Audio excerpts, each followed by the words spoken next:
भारत प्राचीन समय से ही एक धार्मिक देश रहा है। भारतवर्ष के अगर पुराने घरों की बात की जाए तो वो कच्चे छोटे छोटे घर, और उन कच्चे घरों के छोटे छोटे आंगन में ही तुलसी का एक ना एक पौधा देखने को मिल जाता था और हर घर में तुलसी की पूजा हुआ करती थी। हर एक घर में कोई ना कोई छोटा मोटा पूजा स्थल बनाया होता था और वहाँ पर विभिन्न देवी देवताओं की मूर्तियाँ रखी होती थी या फिर तस्वीरें रखी होती थी।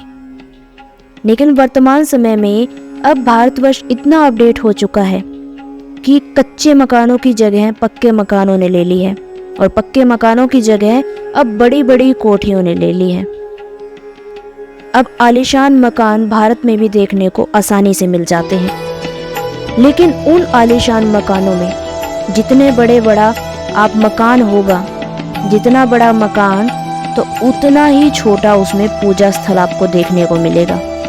और कई तो ऐसे घर हैं कि जिनमें पूजा स्थल के लिए स्थान ही नहीं है, या यूं कहें कि उस घर में लोग लगभग नास्तिक हो चुके हैं। भगवान के लिए कोई स्थान उन घर में बनाया ही नहीं है। वर्तमान समय में ज़्यादातर लोग नास्तिकता की तरफ बढ़ रहे हैं। कई लोग इसको साइंस का प्रचार प्रसार मानते हैं कि साइंस एंड टेक्नोलॉजी की वजह से भारत में नास्तिकता फैल रही है, लेकिन इसके और भी कई कारण हैं। आज हम सभी कारणों पर चर्चा करेंगे और बात करेंगे कि अब हम नास्तिकता की तरफ से आस्तिकता की तरफ वापस कैसे जा सकते हैं। कई व्यक्ति ऐसे हैं कि वो चाहकर भी आस्तिक नहीं हो पा रहे हैं। तो आज इन तमाम मुद्दों पर बात करेंगे। दर्शकों, स्वागत है आपका हमारे YouTube चैनल सत्संग वीडियो में।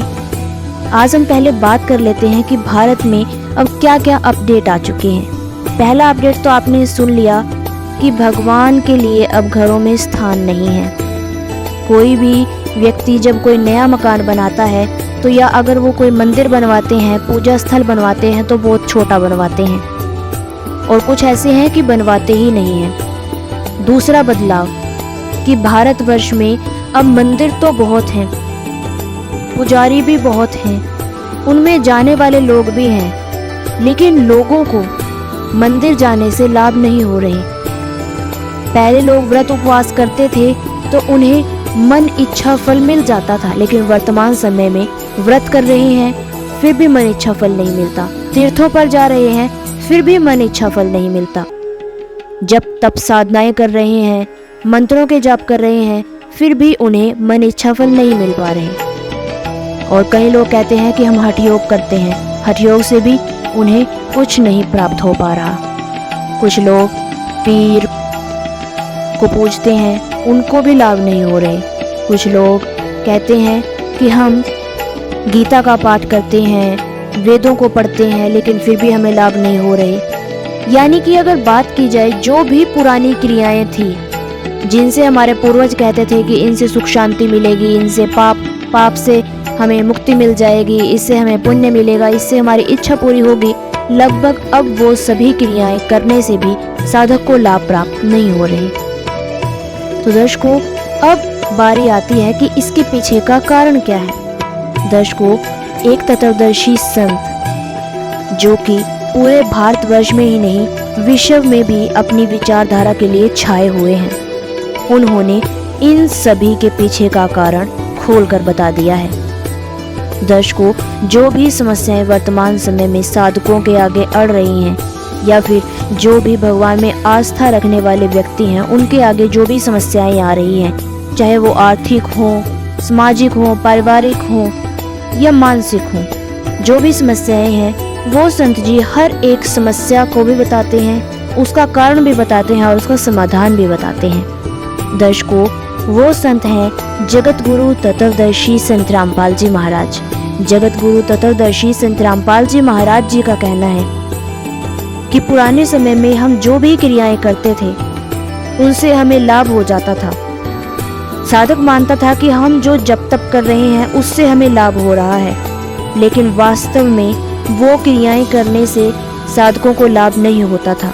संत रामपाल जी महाराज जी का कहना है कि सतयुग के समय में या फिर पुराने समय में जबकि बात हो रही है, उस समय व्यक्ति पुण्यकर्मी हुआ करते थे।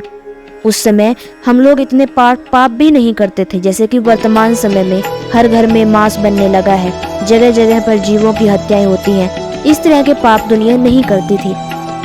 ज़्यादातर लोग दान पुण्य करते थे, पुण्य के काम करते थे तो उन्हें लाभ होते रहते थे, लेकिन क्रियाएं उनकी भी सही नहीं थी। व्रत करना, तीर्थों पर जाना, तुलसी की पूजा करना, घरों में देवी देवताओं की मूर्तियां बनाकर उनको पूजना, संत रामपाल जी महाराज जी का कहना है कि ये सभी शास्त्रों के विरुद्ध साधनाएं हैं। वर्तमान समय में अगर हम इन क्रियाओं को करते भी हैं तो हमें लाभ प्राप्त नहीं हो सकते, क्योंकि हम अपनी पुरानी पूंजी को नष्ट कर चुके हैं। जो हमने पहले पुण्य कर्म कर रखे थे उनको अब हम समाप्त कर चुके हैं। इसीलिए अब हम जो भी क्रियाएं कर रहे हैं वो क्रियाएं हमारी अब सही तो है नहीं, उनसे तो हमें लाभ हो नहीं सकता, साथ में हमारे पुण्य कर्म भी खत्म हो चुके हैं। तो इसीलिए संत रामपाल जी महाराज जी का कहना है कि हम सभी को शास्त्रों के अनुकूल भक्ति साधना करनी चाहिए ताकि हम दोबारा पुण्य कर्म हासिल कर सकें, दोबारा हम पुण्यकर्मी जीव बन सकें, परमेश्वर की प्राप्ति कर सकें। संत रामपाल जी केवल पुण्य प्राप्ति का साधन ही नहीं बताते, संत रामपाल जी महाराज मोक्ष की गारंटी देते हैं। संत रामपाल जी महाराज मोक्ष के मंत्र बताते हैं, मोक्ष की साधना बताते हैं। संत रामपाल जी महाराज जी शास्त्रों के अनुकूल भक्ति विधि बताते हैं, जिससे कि साधक को पुण्य भी होते हैं, उनको लाभ भी मिलते हैं, उनकी समस्याएं भी दूर हो जाती हैं, बड़े से बड़े रोगों से भी व्यक्ति को निजात मिल जाती है। संत रामपाल जी महाराज जी का कोई भी अनुयायी पुरानी साधनाएं नहीं करता, जैसे कि तुलसी की पूजा, व्रत उपवास करना, तीर्थों पर जाना, देवी देवताओं के आगे घंटियां बजाना। इस तरह की क्रियाएं संत रामपाल जी महाराज जी का कोई भी अनुयायी नहीं करता, लेकिन इसके बावजूद भी उन्हें आए दिन नए नए लाभ होते रहते हैं और वो लोग कहते हैं कि हम अपने बड़े से बड़े रोगों से फ्री में ही निजात पा लेते हैं। इसके पीछे का कारण है संत रामपाल जी महाराज जी द्वारा दी गई शास्त्रों के अनुकूल भक्ति विधि, जो कि वो अपना रहे हैं, कर रहे हैं और सुखमय जीवन प्राप्त कर रहे हैं। यदि आप भी जानना चाहते हैं कि शास्त्रों के अनुकूल भक्ति साधना क्या है और शास्त्रों के विरुद्ध जो क्रियाएं हैं वो क्या हैं, तो आपको अवश्य संत रामपाल जी महाराज जी का सत्संग सुनना चाहिए। संत रामपाल जी महाराज जी का सत्संग प्रतिदिन शाम को साधना चैनल पर 7:30 बजे आते हैं।